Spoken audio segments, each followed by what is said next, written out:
nama Tuhan. Shalom. Shalom. Saudara, apa kabarnya semua? Semua baik-baik. Haleluya, haleluya. Puji Tuhan. Walaupun di luar hujan ya, tapi kita bersyukur kita boleh ada di rumahnya yang kudus. Semua karena pertolongan Tuhan. Mari kita mempersiapkan hati kita. Kita akan naikkan pujian kita. Saya undang semua untuk bangkit berdiri. Kita akan satukan hati, kita mau berdoa. Terima kasih Tuhan Yesus. Oh, sungguh kami bersyukur Tuhan. Kalau kami boleh ada sampai saat ini di rumah-Mu yang kudus Tuhan. Oh Tuhan, kami mau peringati Tuhan. Oh, pengorbanan-Mu Tuhan di atas kayu salib Bapa. Oh, begitu Kau baik Tuhan. Kau mengorbankan diri-Mu Tuhan untuk menebus segala dosa-dosa kami Tuhan. Terima kasih Bapa. Tiada seperti Kau Yesus, Bapa yang baik, Bapa yang mau berkorban untuk kami Tuhan. Terima kasih. Ampuni Tuhan, ampuni kami Tuhan. Kalau selama ini kami Tuhan kadang masih melupakan kebaikan-Mu, ingatkan kami kembali akan kasih-Mu Tuhan. Kau telah rela berkorban Tuhan di atas kayu salib, disalib untuk kami Tuhan. Terima kasih Bapa, terima kasih. Pada pagi hari ini kami mau serahkan Tuhan, oh ibadah kami pada hari ini dalam tangan pimpinan-Mu Roh Kudus. Semua boleh berjalan dengan indah, semua boleh berjalan dengan manis di hadapan-Mu, dan hanya nama-Mu saja ditinggikan dan dimuliakan. Urapi Tuhan hamba-hamba-Mu yang mengambil bagian dalam pekerjaan-Mu Tuhan, dan semua kami Tuhan jemaat-Mu, baik yang di sini, baik yang di rumah Tuhan, kami sama-sama dilawati Tuhan Yesus. Terima kasih Bapa, terima kasih. Oh, kami akan buka ibadah kami pada pagi hari ini hanya di dalam satu nama, nama-Mu Yesus. Haleluya, amin, haleluya.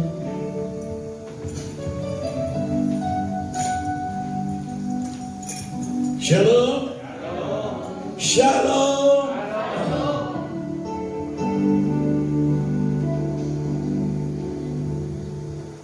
Jemaat dikasihi Tuhan,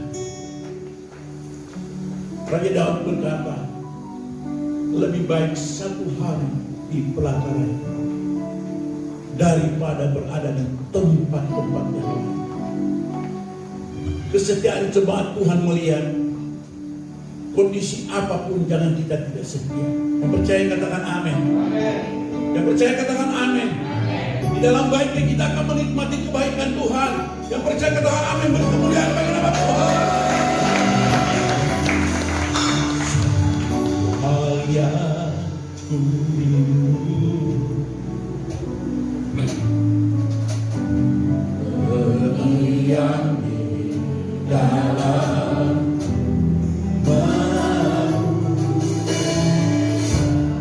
hal yang ku minta,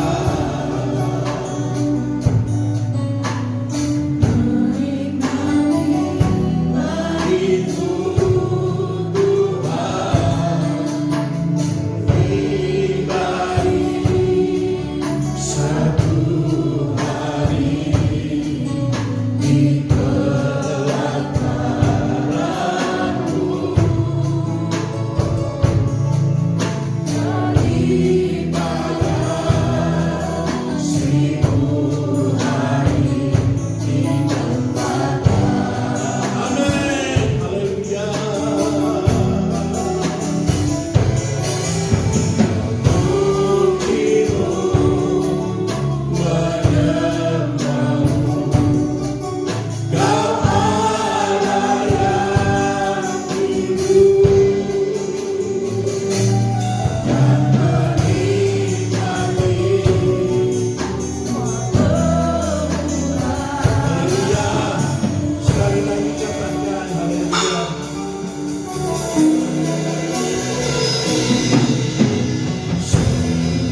bagi jemaatmu yang datang dalam baikmu pada pagi hari ini Bapa.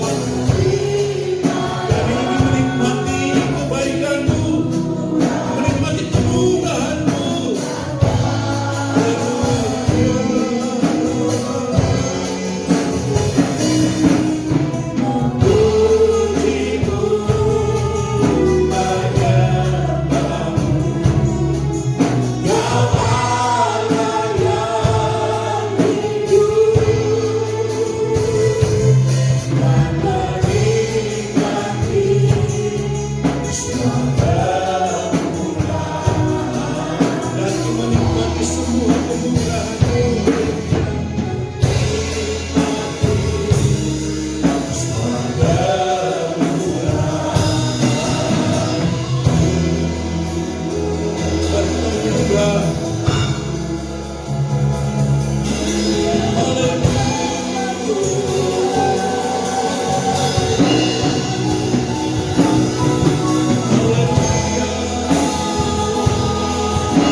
Semua mengalami kebaikan Tuhan pada pagi hari ini. Dan semua mengalami pemulihan pada pagi hari ini. Haleluya.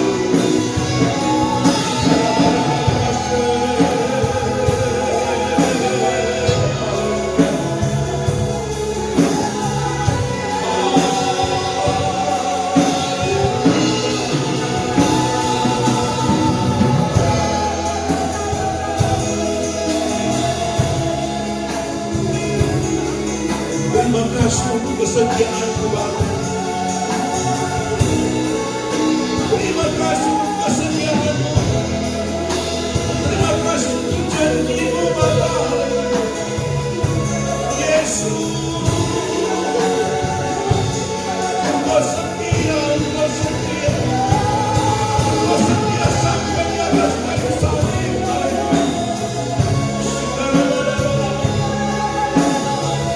Sehingga kami boleh menikmati kebaikan-Mu.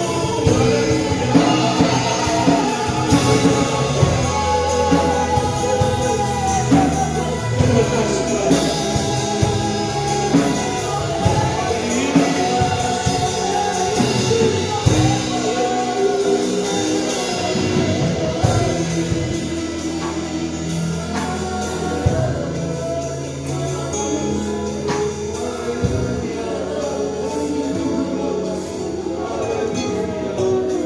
kasih.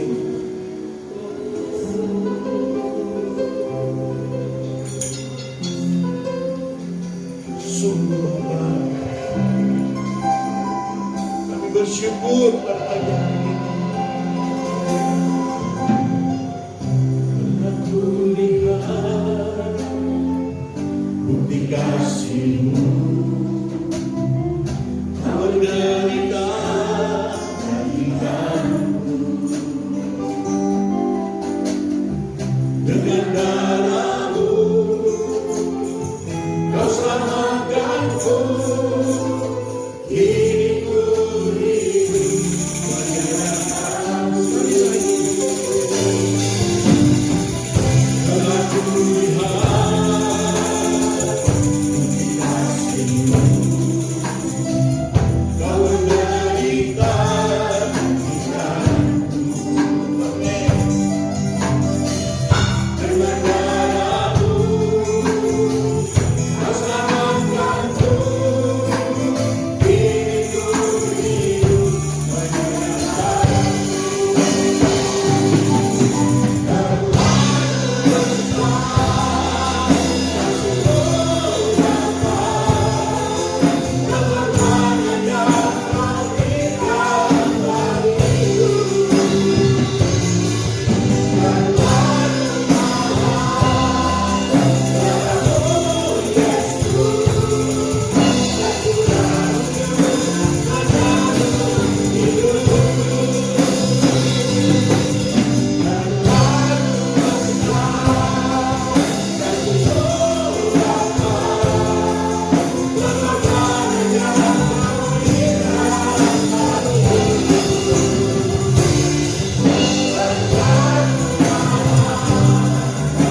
Kristus menanggung dosa kita.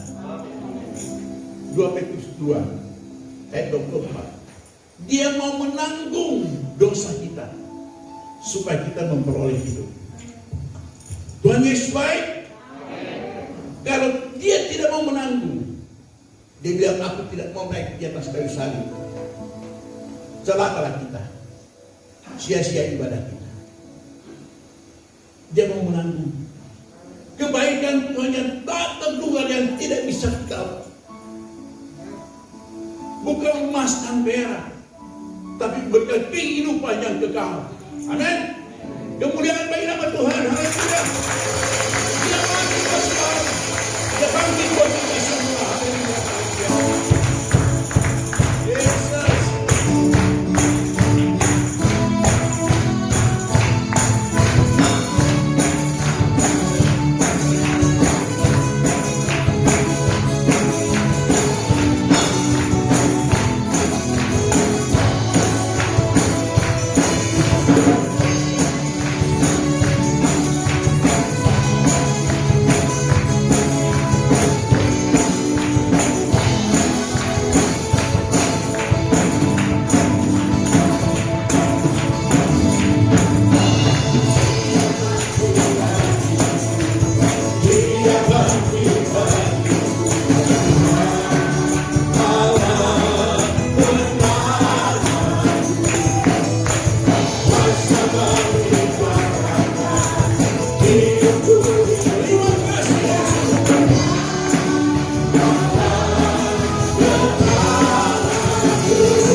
Jemaat dikasih Tuhan, Yesus naik di atas kayu salib pun dia rela. Kalau kita hanya hujan tidak datang, jangan urusi itu hujan. Nanti di surga tidak ada hujan, tidak ada rumah banjir, tidak ada banjir. Tuhan sediakan yang terbaik buat jemaatnya, yang terbaik dan kemuliaan. Dia sungguh baik.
suang-suangku akan dimuntahkan. Ini kata firman. Apapun keadaan, kita tetap mau setia atas kebaikan. Dia memberikan hidup yang kekal. Sekarang orang-orang seberang begitu sungguh-sungguh mencari keselamatan. Mari kita, jangan kita undur, jangan kita lemah. Yang percaya katakan amin. Haleluya, haleluya. Ikan kemudian berdiri sedikit Bapak ya. Haleluya. Tinggal satu lagu kok. Kita maafkan firman Tuhan. Haleluya.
Kami tinggikan Engkau Tuhan, melebihi apapun dalam hidup kami. Karena Engkau sudah mau mati bagi kami, menebus segala dosa kesalahan kami, melepaskan kami dari kuasa maut, dan membawa kami jalan untuk masuk dalam kerajaan. Itulah sebabnya pagi hari ini kami memperingati kematian Tuhan. Momen bersejarah bukan hanya bagi setiap kami, tapi bagi seluruh dunia. Kami buka hati kami untuk firman-Mu, Roh Kudus. Di dalam nama Tuhan Yesus, haleluya. Amin. Ya, silakan duduk Bapak Ibu kekasih Tuhan. Shalom. Shalom. Hari ini kita memperingati kematian Tuhan. Dan saudara kekasih Tuhan, kematian yang ada di dunia ini, saudara, itu adalah kematian yang lumrah bagi semua manusia. Kematian tidak mengenal usia, mau orang tua, anak muda, anak-anak. Setiap orang pasti akan menghadapinya. Tapi ketika kita berbicara tentang kematian Yesus, itu adalah kematian yang luar biasa. Dia anak Allah yang harus digantung di atas kayu salib dan mengalami kematian di sana. Dan hebatnya lagi, mulai dari jam 12 siang sampai jam 3 jam, terjadi kegelapan yang mencekam sana.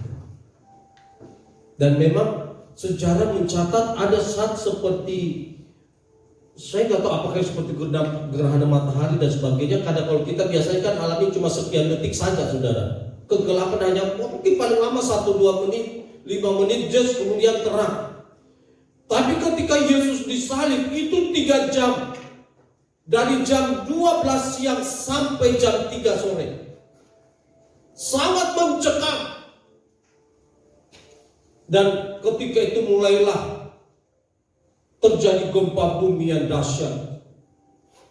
Tabir bait suci terbelah. Dan bukit-bukit batu. Dulu orang-orang dulu kan dikuburkan itu di bukit-bukit batu. Kayak seperti orang-orang Toraja itu di bukit-bukit batu seperti itu. Terbelah dan banyak orang kemudian mengalami kebangkitan. Sampai akhirnya kepala prajurit Romawi mengakui dia anak Allah. Saudara, hari ini kita akan bersama-sama mendengar kebenaran firman Tuhan. Menang atas keakuan. Filipi pasal yang kedua, ayat yang ketiga sampai ayat yang ketujuh. Bagaimana Yesus ketika dia mau mengorbankan segalanya, dia melepaskan haknya sebagai anak Allah. Filipi pasal 2 ayat yang ketiga sampai ayat yang ketujuh. Dengan tidak mencari kepentingan sendiri atau puji-pujian yang sia-sia, sebaliknya hendaklah dengan rendah hati yang seorang menganggap yang lain lebih utama daripada dirinya sendiri. Dan janganlah tiap-tiap orang hanya memperhatikan kepentingannya sendiri, tetapi kepentingan orang lain juga. Hendaklah kamu dalam hidupmu bersama menaruh pikiran dan perasaan yang terdapat juga dalam Kristus Yesus, yang walaupun dalam rupa Allah tidak menganggap kesetaraan dengan Allah itu sebagai milik yang harus dipertahankan, melainkan telah mengosongkan dirinya sendiri dan mengambil rupa seorang hamba dan menjadi sama dengan manusia.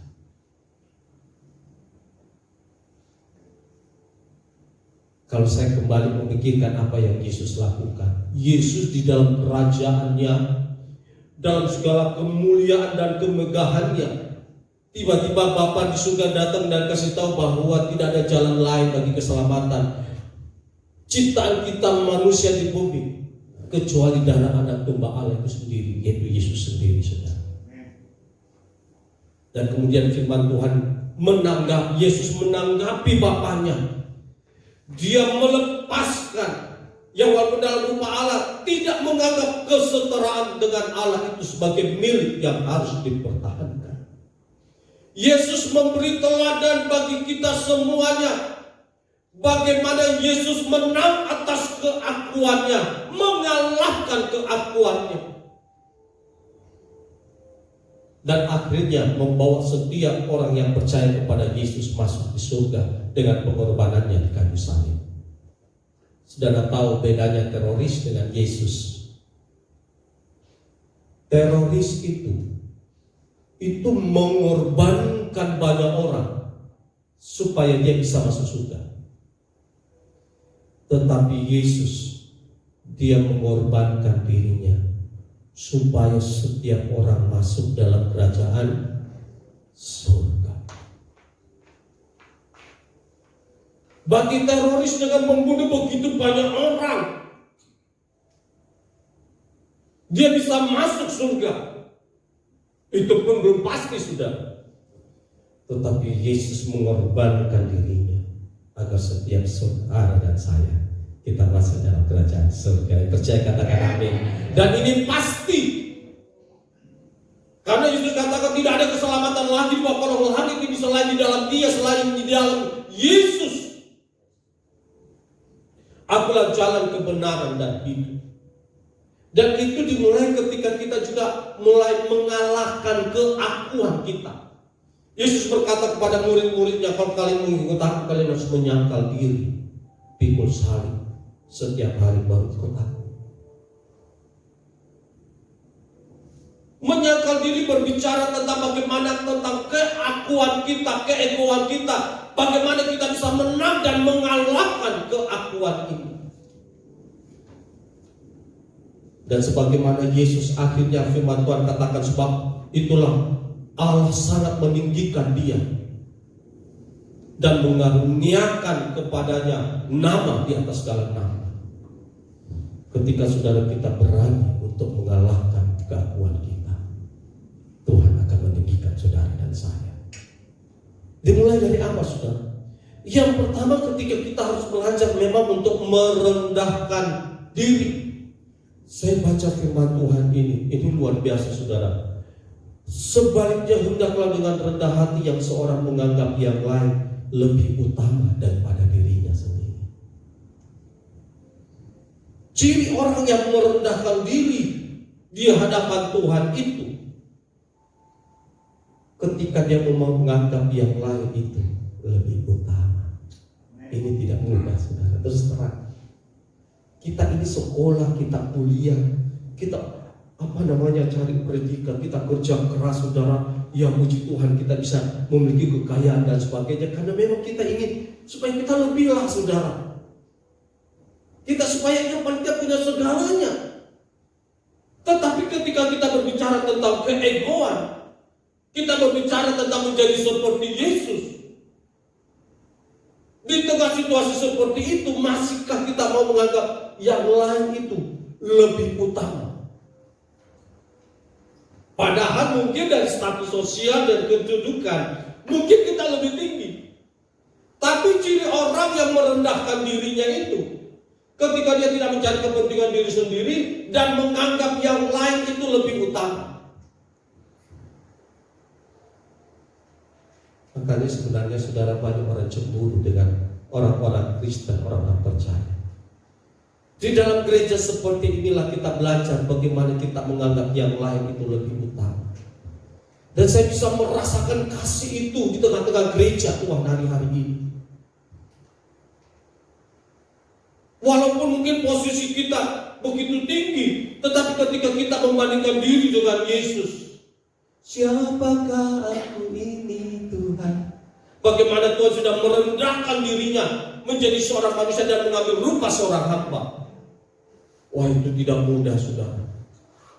Makanya sebelum penyaliban, proses penyaliban, sehari sebelum itu, di dalam Yohanes pasal 13, Yesus memberi contoh ketika dia membasuh kaki murid-murid. Dari zamannya Yesus, bahkan sebelum zaman Yesus, tidak ada itu guru, suhu, itu membasuh kaki murid-murid. Tidak ada. Karena orang yang membasuh itu tugasnya hamba. Kalau tuannya datang, dulu kan pakai kain sandal sepatu, saudara, mau masuk rumah, tugasnya hamba, bersihkan kaki tuannya. Sehari sebelum proses penyaliban, Yesus menanggalkan jubahnya. Saudara bisa baca di Yohanes 13. Dia ambil kain lona, dia ikat di pinggangnya. Dia panggil muridnya satu-satu. Kalau Yesus membasuh kaki muridnya, berarti dia harus berlutut, saudara. Itu sebenarnya agak ogah. Tuhan, kenapa kau basuh kakiku? Kalau aku nggak basuh kaki, kau nggak bersih. Oh iya Tuhan, iya Tuhan. Tidak ada seorang pun yang bisa membasuh kaki seperti Yesus. ketika dia menganggap muridnya itu lebih utama. Walaupun Yesus katakan, ikuti teladanku. Tidak mudah, saudara. Waktu ikut dulu camp, bahkan terakhir itu juga pria sejati, untuk membasuh kaki istri saya aja, saudara. Aduh, ogah, saudara. Ngapain ada acara basuh-basuh kaki? Memang kalau kita baca sih, saudara, biasa aja. Oh, Yesus membasuh kaki murid-murid. Coba lakukan. Coba lakukan, saudara. Coba lakukan. Itu seperti ego kita betul-betul kayak turun drastis, saudara. Ibarat kayak naik roller coaster itu, pas naik langsung jurus anjlok begitu. Nggak pernah basuh kaki istri. Datang istri, Yesus. Tapi pas kan basuh gitu, rasa juga ya kayak hati hamba kayak gimana gitu. Walaupun mungkin belum benar-benar hati hamba, saudara, tapi setidaknya belajar untuk menaklukkan ego, menganggap yang lain lebih utama. Wah, saudara, kasih Tuhan. Mungkin next time kita rayakan kematian Yesus Kristus, kita mulai dari pembasuhan kaki dulu kan, saudara. Mungkin untuk tahun-tahun ke depan, karena memang sebelum itu ada pembasuhan kaki. Saya baca juga kisah tentang Simon orang Kirene. Kita buka dulu Markus pasal 15. Markus pasal 15. Ini ada salah satu orang yang terlibat dalam penyaliban Yesus. Cuma satu ayat diungkapkan, tetapi namanya tercantum dalam Alkitab. Markus pasal 15 ayat yang ke-21. Markus 15 ayat 21. Pada waktu itu lewat seorang yang bernama Simon orang Kirene, ayah Alexander dan Rufus, yang baru datang dari luar kota. Dan orang itu mereka paksa untuk memikul salib Yesus. Jadi waktu Yesus pikul salib itu kan sebelumnya dia sudah didera, saudara. Dia sudah dicambuk, dikasih masuk mahkota duri. Yesus sebenarnya sudah darah terlalu banyak mengalir sebelum proses penyaliban pun. Penderitaan Yesus sudah sangat parah. Untunglah prajurit-prajurit Roma itu lihat Yesus terlalu parah ini untuk pikul dari Yerusalem sampai naik bukit Golgota, bukit Kalvari itu. Nggak bisa ini. Pas kebetulan ada orang lewat, Simon orang Kirene baru datang dari luar kota, firman Tuhan katakan. Mereka paksa itu Simon, yuk pikul salibnya Yesus. Awalnya memang dipaksa, saudara. Ketika akhirnya Simon orang Kirene pikul salib Yesus, betul-betul dia juga harus menanggalkan egonya. Saya siapa yang salah, siapa yang berdosa, siapa? Kenapa saya harus pikul salibnya Yesus? Mungkin waktu itu pun dia belum kenal Yesus, karena dia dari luar kota, saudara. Kita tidak tahu berapa lama dia pikul salibnya Yesus itu. Tapi dan ketika dia pikul salib Yesus itulah egonya terbentuk. Dia mengalami perjumpaan dengan Yesus secara pribadi. Karena kan Yesus ada di situ. Ketika dia pikul salibnya, Yesus harusnya di situ, saudara. Dia lihat Yesus. Saya tidak tahu apakah ada perbincangan dengan mereka, tetapi setidaknya namanya tercantum di dalam Alkitab. Simon orang Kirene. Matius, Markus, Lukas mencatat Simon orang Kirene. Namanya tercantum dalam Alkitab. Hidupnya berakhir di dalam kemuliaan. Bahkan anaknya Rufus, kalau kita buka di sini katakan ayat dari Alexander dan Rufus, dalam Lukas Roma pasal 16 ayat 13 firman Tuhan katakan, Roma 16 ayat 13, salam kepada Rufus, orang pilihan dalam Tuhan, dan salam kepada ibunya yang bagiku juga adalah juga ibu. Ini adalah surat Rasul Paulus ketika dia masih di dalam penjara dan dia menginginkan jemaat sudah percaya di Roma, salamku kepada Rufus, orang pilihan Tuhan. Rufus inilah anak dari Simon orang Kirene tadi, orang pilihan Tuhan. Dan salam juga buat ibunya, istrinya Simon orang Kirene, yang Rasul Paulus juga anggap bahwa dia juga adalah ibu. Wah, saudara. Memang Simon orang Kirene itu sekarang di Libya, saudara, Tripoli sana. Cuma satu ayat saja tercantum namanya.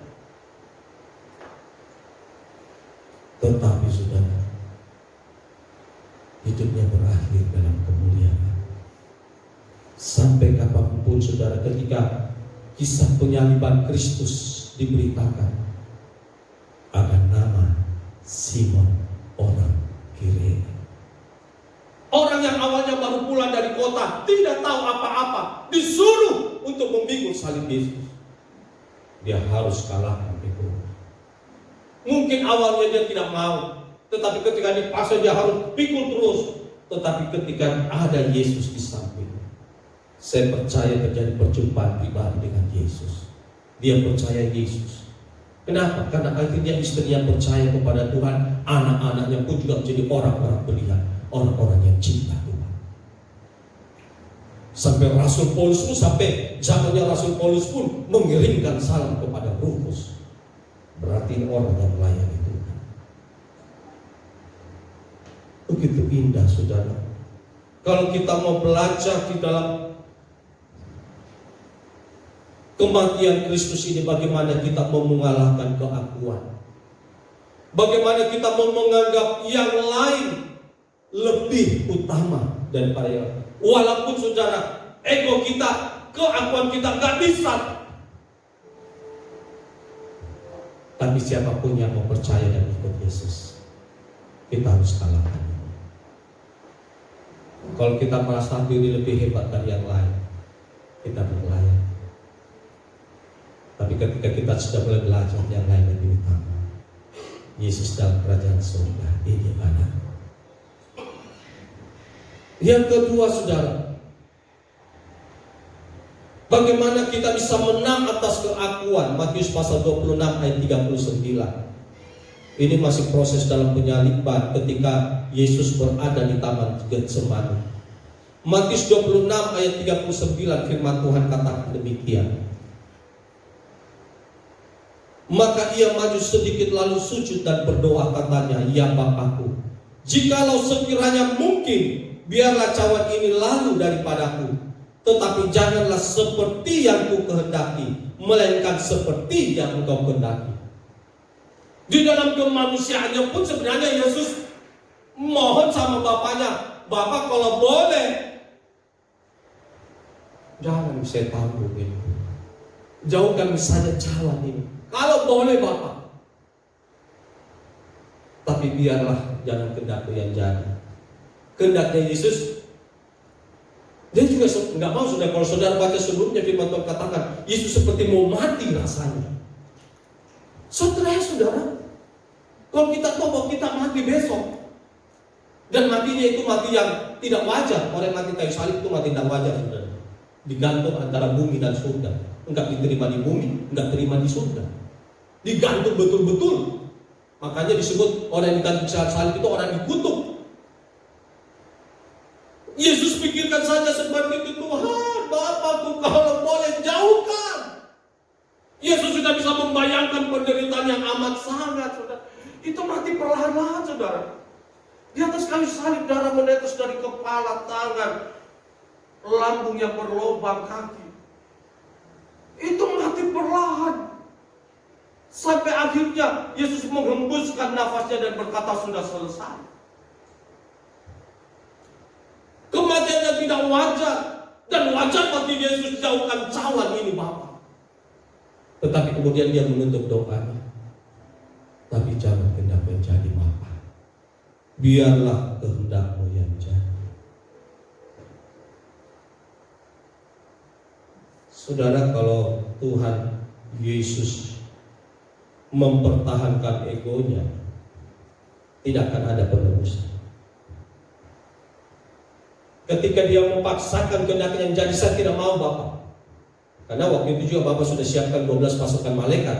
Kalau seandainya Yesus berubah pikiran, tetapi Yesus kembalikan kepada Bapa. Itulah sebabnya saudara juga di dalam doa-doa kita. Doa-doa kita itu bukan hanya sekedar menunjukkan kepasrahan hidup kita kepada Tuhan. Tuhan, ini hidupku Tuhan. Ini usahaku Tuhan berkati. Tetapi juga menunjukkan sebuah komitmen bagaimana kita mengekspresikan ketaatan mutlak kepada Bapa. Sekali lagi, doa itu bukan hanya berbicara tentang penyerahan diri kita kepada Tuhan, tetapi juga berbicara tentang ketaatan. Biarlah kehendak-Mu yang jadi. Karena memang sebenarnya Yesus sudah tahu kehendak Bapa saat itu, dia harus mati di kayu salib menebus setiap saudara dan saya. Biarlah kehendak-Mu yang jadi. Kadang memang doa kita menyerahkan hidup kita kepada Tuhan. Tetapi pertanyaannya, apakah kita sudah tahu? Ada lagu, kali balasan janji lagi lagu lama.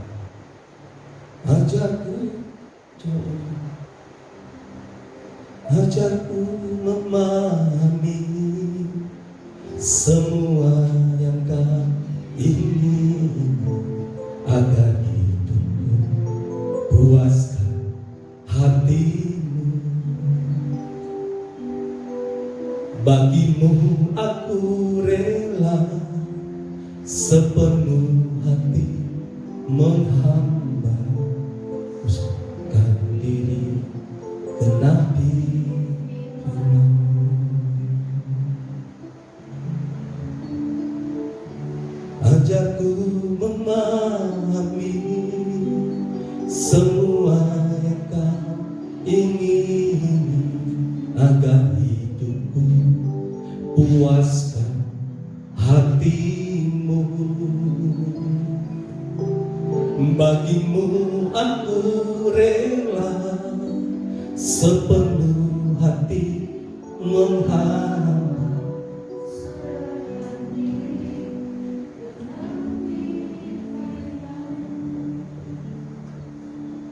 Ini saya juga masih ingat waktu mahasiswa, waktu mahasiswa sekolah kita betul-betul penyerahan diri kekasih Tuhan. Bagaimana belajar betul-betul menyerahkan hidup kepada Tuhan, tetapi sekaligus ketaatan mutlak. Berapa kali saya mau pulang Makassar, terus terang aja saudara, waktu kuliah enggak tahan. Saya lah aja sempat kuliah, Pak mau pulang nggak tahan. Bertanya kan? Karena saya sudah alami kekasih Tuhan. Mungkin juga di dalam pelayanan berapa kali kita juga mengalami ego kita sengaja. Tuhan sengaja perhadapkan dengan pergumulan. You mau bertahan gak? You mau tetap setia? Oh nggak mudah saudara. Kalau mungkin apa yang kalau bisa kesaksian bahkan siapapun di antara kita, kadang-kadang memang Tuhan izinkan ego kita itu Tuhan berhadapkan dengan segala pergumulan. You mau tetap bertahan dan setia gak? Oh nggak mudah kasih Tuhan. Saya sama istri pun dulu juga sempat, aduh Tuhan kalau situasi begini, kami juga gak bisa bertahan. Tapi Tuhan paksa, itu betul-betul ego itu sampai Tuhan kikis habis. Kalau perlu sudah tidak ada harga diri dalamnya, habis saudara.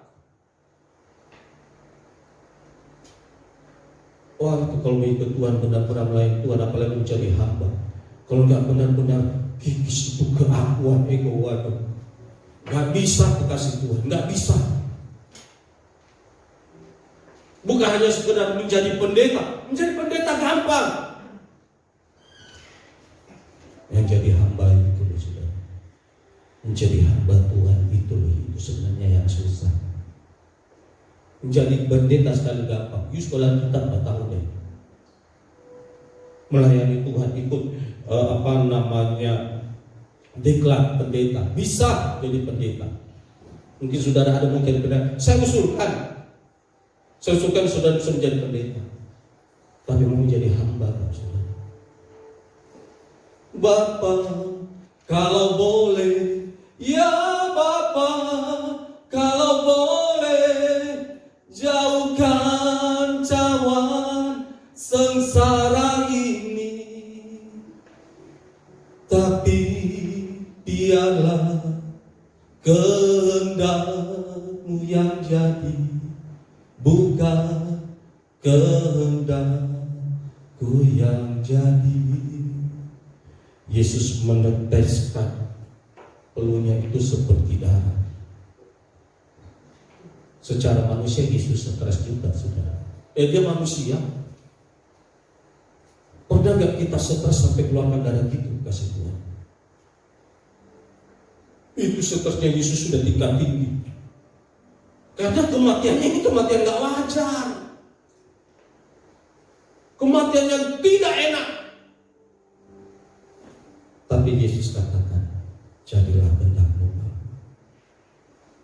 Ajarku memahami semua yang Kau ingini, agar hidupku puaskan hati-Mu.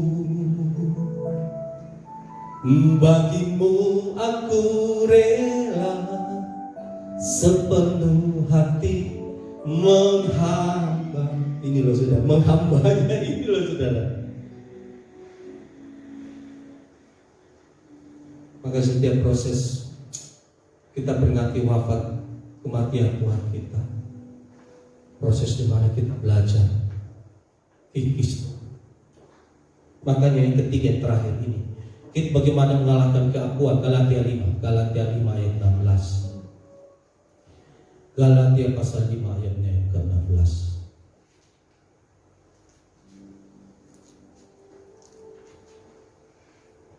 Sampai 16. Maksudku ialah, hiduplah oleh Roh, maka kamu tidak akan menuruti keinginan daging.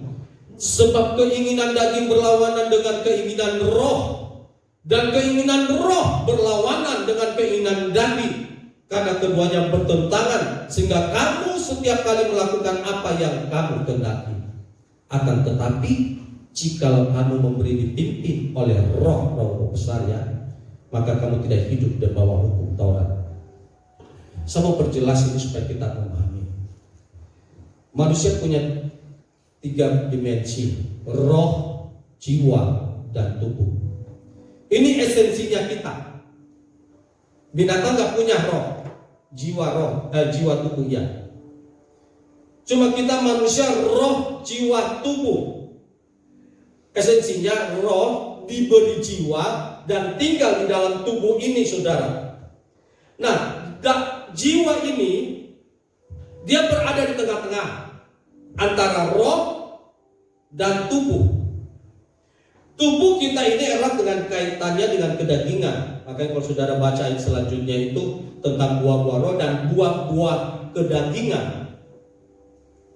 Sekali lagi, tubuh ini erat dengan kedagingan.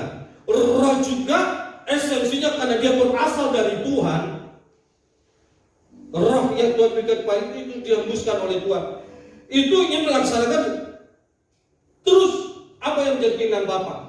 Nah, daging kita ini, ego kita, keakuan kita ini ingin melakukan daging kita. Ini yang selalu maunya enak, tidak mau menderita, tidak mau ini. Ini yang selalu mau enak, saudara. Nah, jiwa yang berada di tengah-tengah ini, dia akan mengikuti mana yang kuat, mana yang dominan. Kalau saudara tubuhmu kuat, kedaginganmu kuat, maka jiwa ikut. Jiwa itu kan pikiran, perasaan, kehendak. Ketika kita mengikuti tubuh saudara, tubuh kita ini kuat dengan segala keinginannya, kedagingannya ini, maka roh kita akan ikut juga.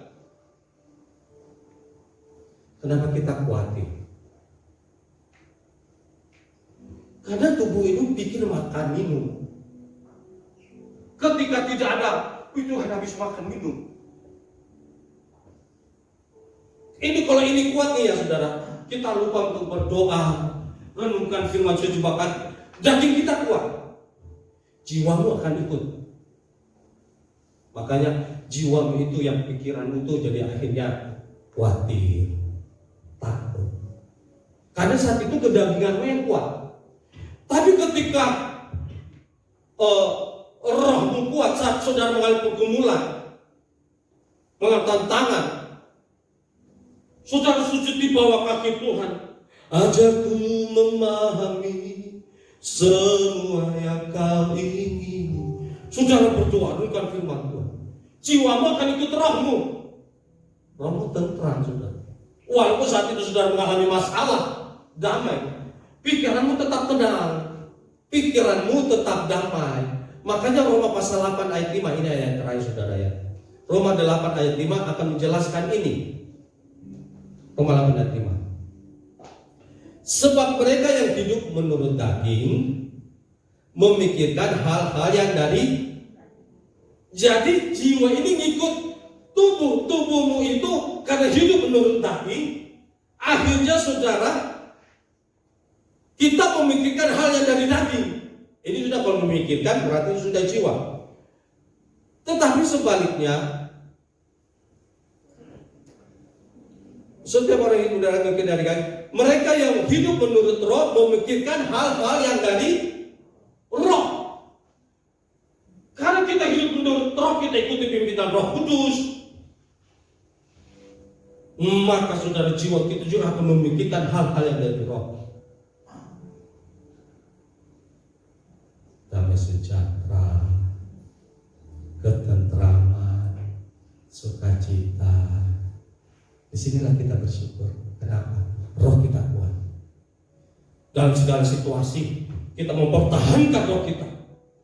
Saya mau tetap dekat dengan Tuhan. Saya tetap mencari Tuhan. Saya tetap mencinta Tuhan. Jiwamu akan ngikut. Jiwamu juga akan memikirkan hal-hal yang dari roh. Makanya tadi kalau worship leader tambahnya Korona katakan, oh dalam situasi hujan gini kita tetap cari Tuhan. Rohmu kuat, jadi jiwamu ngikut. Tapi kalau orang yang daging saudara, waduh nanti, wah rumah kebanjiran, wah nanti ini begini, itu sudah khawatir. Untuk sudah kalau mau pergi gereja, itu sudah berat, berat di kaki, sudah berat pasti kaki. Karena kita sudah memikirkan yang lain saudara. Melangkah ke gereja cari Tuhan sudah berat. Karena kalau kita sudah hidup menurut daging, kita juga akan memikirkan hal-hal yang dari daging. Kita hidup menurut roh, kita juga akan memikirkan apa yang jadi keinginan roh. Yang saudara baca itu, apakah sudah damai, sukacita, itu dia saudara keinginan roh. Nanti saudara baca selanjutnya sampai ayat 22, buah-buah kedagingan dan buah-buah roh. Artinya ketika kita mengalahkan kedagingan, keakuan kita harus rela dipimpin oleh roh. Kita harus rela dipimpin oleh Tuhan.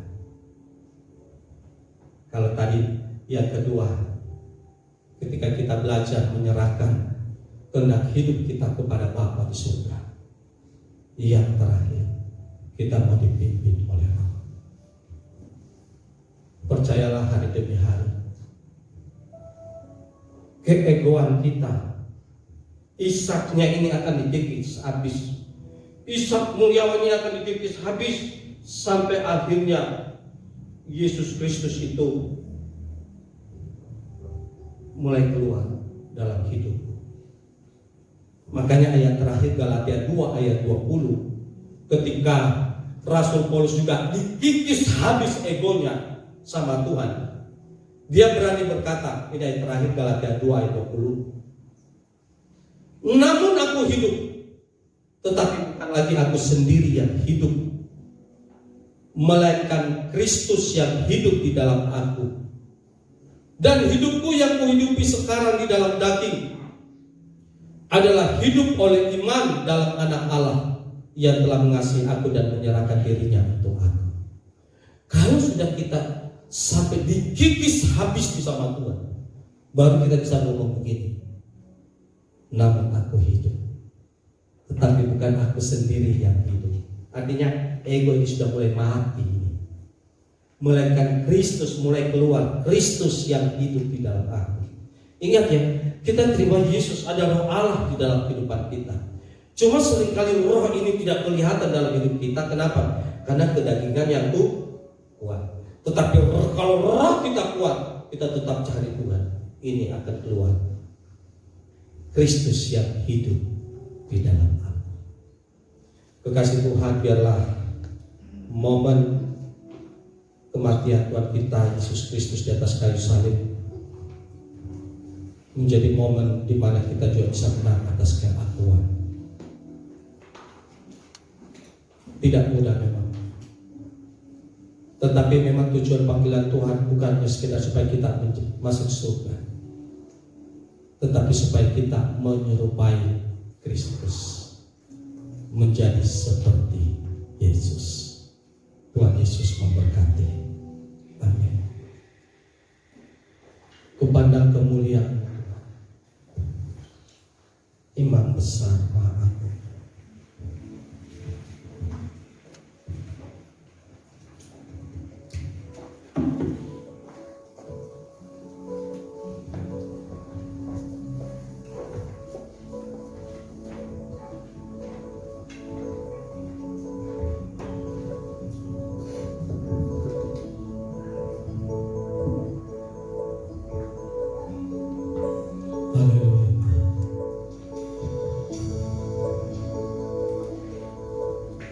Ku pandang kemuliaan-Mu,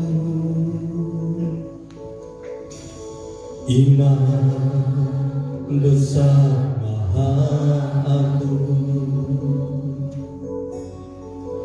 Kaulah pemilik hidup, Yesus Kristus Tuhan. Sujud di hatiku,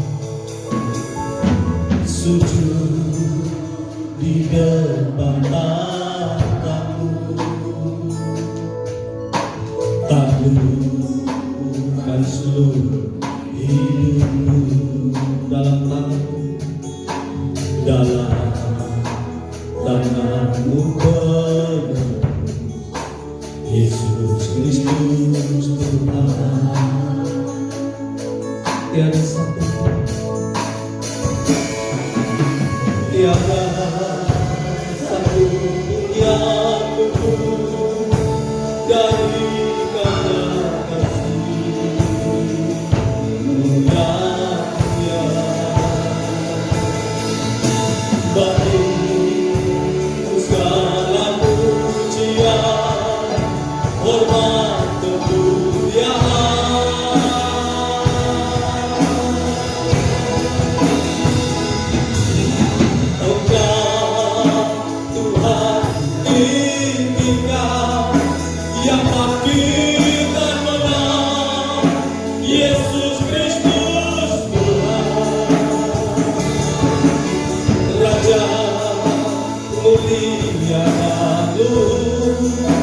Berkorban bagimu, selamatkan jiwaku, haleluya.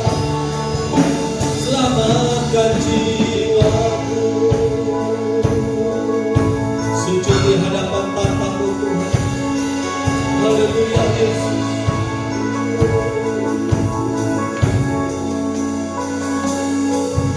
Sujud di depan tahta-Mu, taklukkan seluruh hidupku, dalam tangan-Mu penuh, Yesus Kristus Tuhan.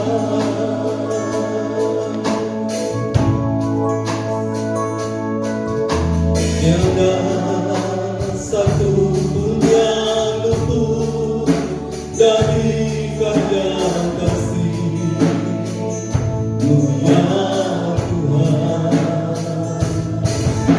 Bagimu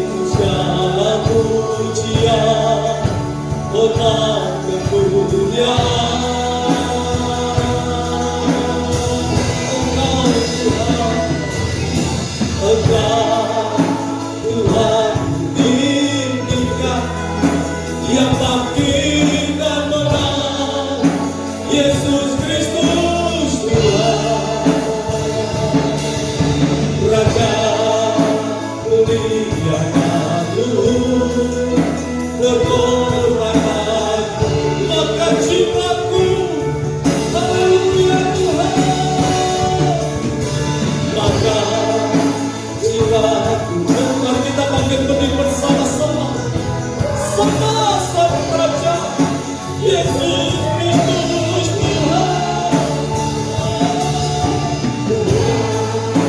Sempurna kuasa-Mu, agunglah karya-Mu. Yesus Kristus Tuhan. Katakan tiada satupun yang luput. Satupun yang luput dari karya kasih-Mu ya Tuhan. Bagi-Mu segala pujian, hormat, kemuliaan. Engkau Tuhan kami tinggikan. Engkau Tuhan tinggikan. Yang bangkit dan menang, Yesus Kristus Tuhan. Raja mulia, berkorban mati-Mu. Maka jiwaku, haleluya. Maka jiwaku memuja, menyembah Sang Raja Yesus Kristus Tuhan. Kekal sempurna kuasa-Mu, agunglah karya-Mu. Yesus Kristus Tuhan. Haleluya Tuhan. Haleluya. Kami sujud di bawah kaki-Mu, menaklukkan seluruh ekor kami, Tuhan. Menaklukkan hidup kami.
Renungkan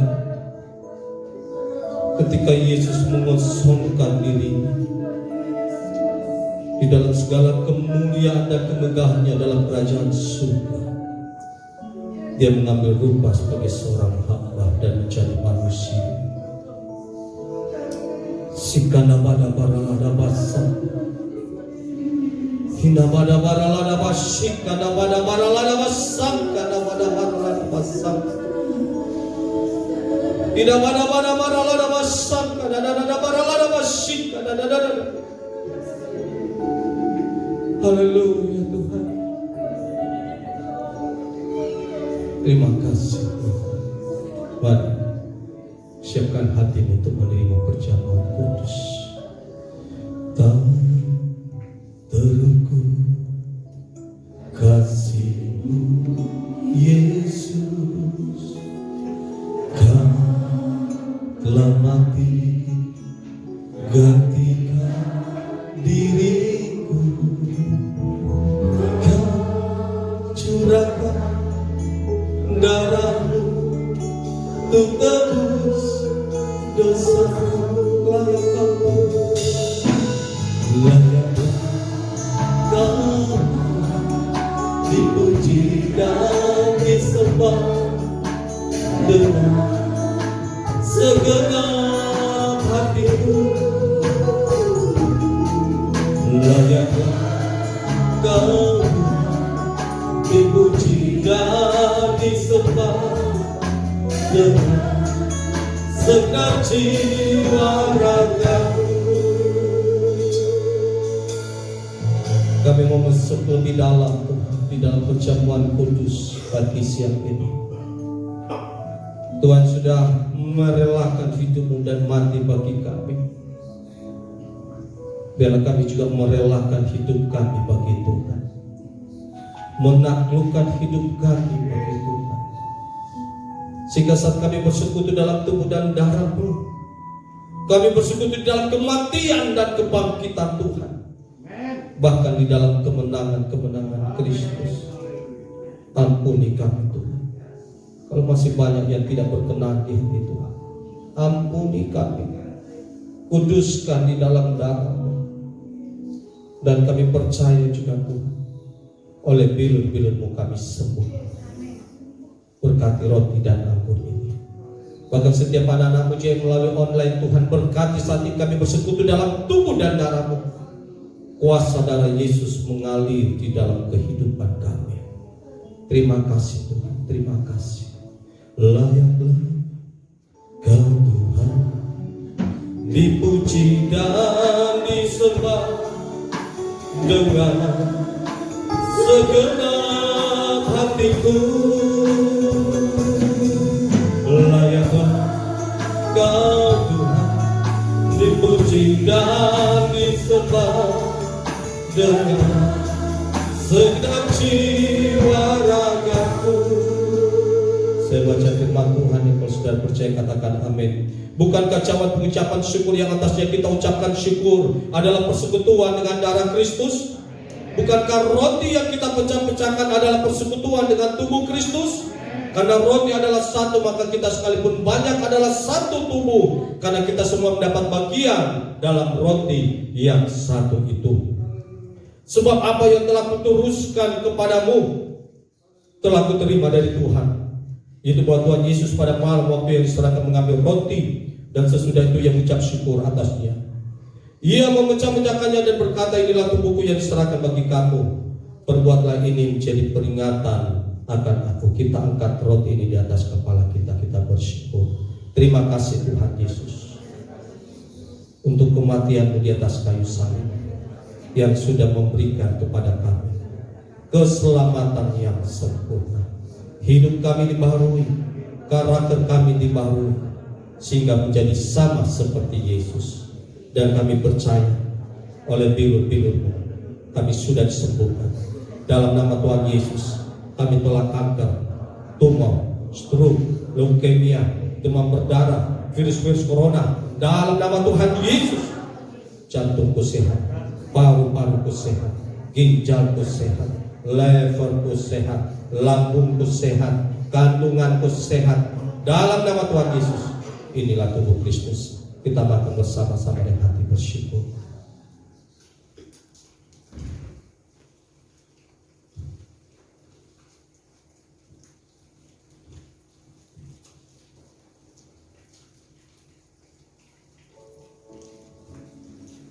Terima kasih Tuhan.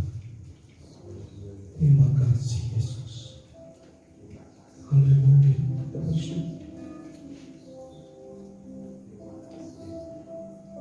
Yesus, Yesus, Yesus, ku berseru. Yesus, Yesus, ku panggil nama-Mu. Pengabdianku hanya padamu. Yesus, Yesus, Engkaulah Bapa-Ku. Dengarkan firman Tuhan. Demikian juga yang mengambil cawan sesudah makan lalu berkata, cawan ini ini adalah perjanjian baru yang dimeteraikan oleh darahku. Perbuatlah ini setiap kali kamu meminumnya menjadi peringatan akan aku. Sebab setiap kali kamu makan roti ini dan minum cawan ini, kamu memberitakan kematian Tuhan sampai Ia datang. Kita angkat cawan ini di atas kepala kita, bersama-sama kita berdoa. Terima kasih Tuhan Yesus. Kami percaya di dalam darah-Mu hidupku telah lunas dibayar. Aku bukan milik dunia, hidupku milik Kristus, sehingga aku tidak berada dalam gelap, melainkan dalam terang yang ajaib bersama dengan Kristus. Terima kasih Tuhan Yesus. Segala kuasa-kuasa iblis sudah dihancurkan dalam nama Tuhan Yesus. Kami tolak hipnotis, santet, guna-guna dalam nama Tuhan Yesus. Hidup dipagari kuasa Tuhan, menjagai keluargaku, masa depanku.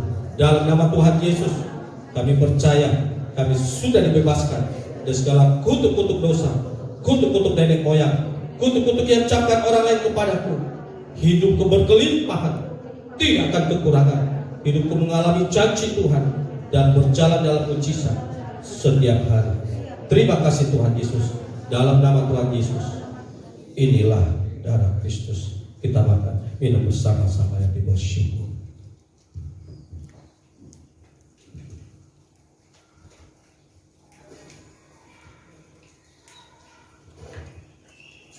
Terima kasih Tuhan. Yesus, Yesus, Yesus, ku berseru. Yesus, Yesus, ku panggil namamu. Pengabdianku hanya padamu. Yesus, Yesus, Engkaulah Bapa. Sekali lagi panggil nama Yesus.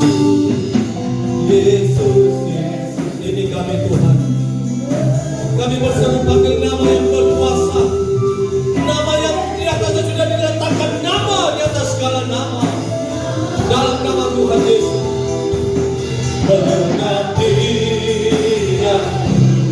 hanya padamu. Yesus, Yesus,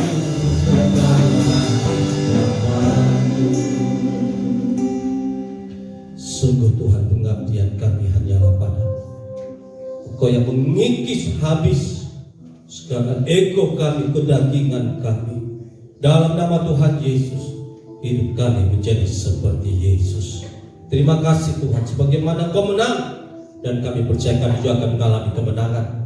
Dalam nama Tuhan Yesus, segala roh kelemahan, sakit, penyakit, oleh bil-bilmu kami sembuh. Dalam nama Tuhan Yesus, jangan pada Daniel Tuhan, oleh bil-bilmu sembuh dari sakit depresinya.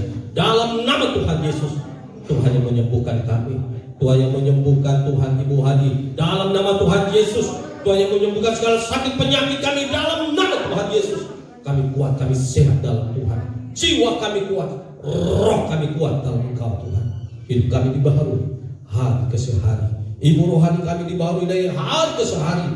Dalam nama Tuhan Yesus, hamba-hamba Tuhan di Bukit Hermon, Tuhan mau baharui hari ke hari. Bahkan seluruh jemaatmu, Tuhan baharui hari ke hari. Terima kasih Tuhan, terima kasih. Kami bersyukur, kami berdoa dalam nama Tuhan Yesus. Amin. Berikan kemuliaan bagi nama Tuhan. Kembali kepada Anda.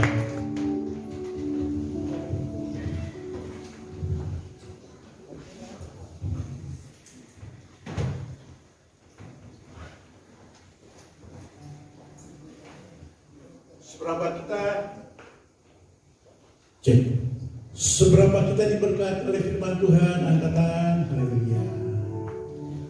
Firman Tuhan pada pagi hari ini sungguh-sungguh agar kita mengerti bahwa kepada Kristus hanya Dialah pengharapan kita di hari-hari terakhir. Yang percaya katakan amin. Hanya Yesus, hanya Yesus, tidak ada yang lain. Segala sesuatunya akan kita tinggalkan. Yang percaya Yesus, kita mengiring Yesus, kita akan diselamatkan, memberi hidup yang kekal. Amin. Pengharapan kita hanya kepada Yesus.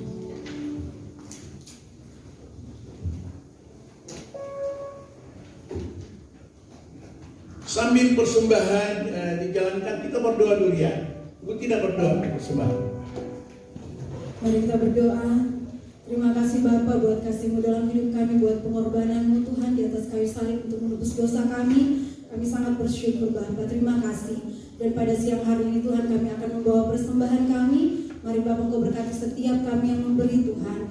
Kami mau memberikan yang terbaik Tuhan, karena kami tahu Engkau sudah memberikan kepada kami yang terbaik. Terima kasih Bapa, ini doa kami, ini ucapan rasa syukur kami. Ini jemaat-Mu yang siap memberi. Dalam nama Tuhan Yesus kami sudah berdoa. Haleluya.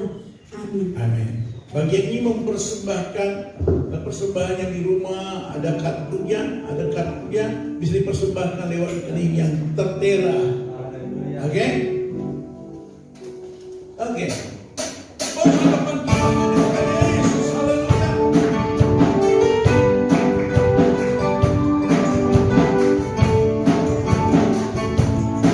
Mari sama-sama kita katakan haleluya.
Biarlah kita pulang mengalami kebaikan Tuhan. Kita pulang mengalami penggenapan firman Tuhan. Kita pulang menghadapi mujizat dan pemulihan dalam kehidupan kita.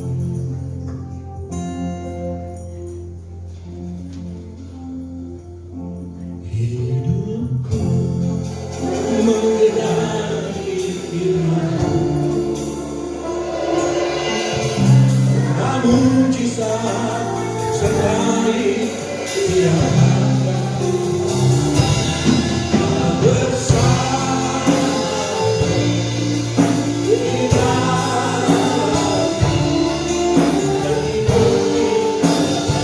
dan kita pulang bersama dengan Roh Kudus Yesus Kristus.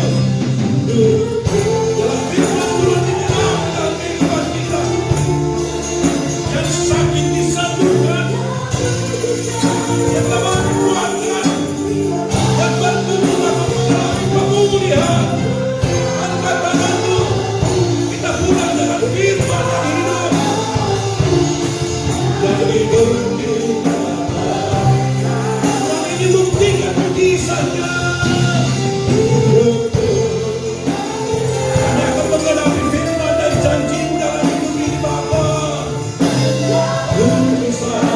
Setiap kali jemaat Yesus mengalami mujizat Tuhan.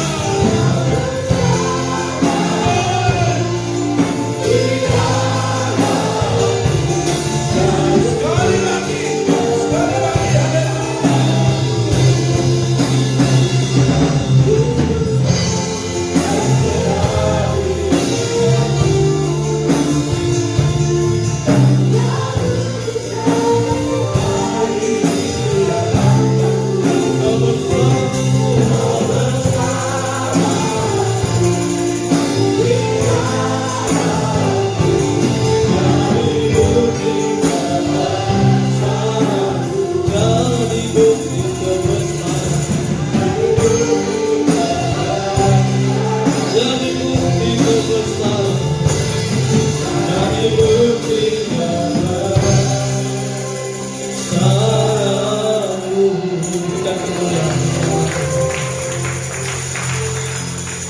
Terima kasih untuk kehadiran Tuhan. Terima kasih sekali lagi untuk pengorbanan Tuhan. Dan kami percaya hidup kami ini akan menjadi bukti pengorbanan-Mu, kebesaran-Mu dalam hidup kami. Kami berjalan semakin hari semakin dipulihkan. Kami berjalan semakin hari diberkati Tuhan. Semakin hari semakin cinta Tuhan, mengasihi Tuhan. Terima kasih Tuhan. Terima kasih lingkupi seluruh jemaat-Mu dengan kasih karunia Tuhan saat ini. Dalam nama Tuhan Yesus, lingkupi gereja-gereja-Mu, lingkupi kota Makassar ini. Segala roh-roh membunuh diri, roh teroris kami tolak dalam nama Tuhan Yesus. Gereja-gereja dilindungi Tuhan. Kami umat-Mu dilindungi oleh Tuhan. Gereja kami aman, tentram Tuhan. Terima kasih Tuhan, bangsa kami juga tolong presiden kami memimpin bangsa ini. Tuhan berikan hikmat-Mu dan akal budi Tuhan. Terpujilah nama-Mu Tuhan.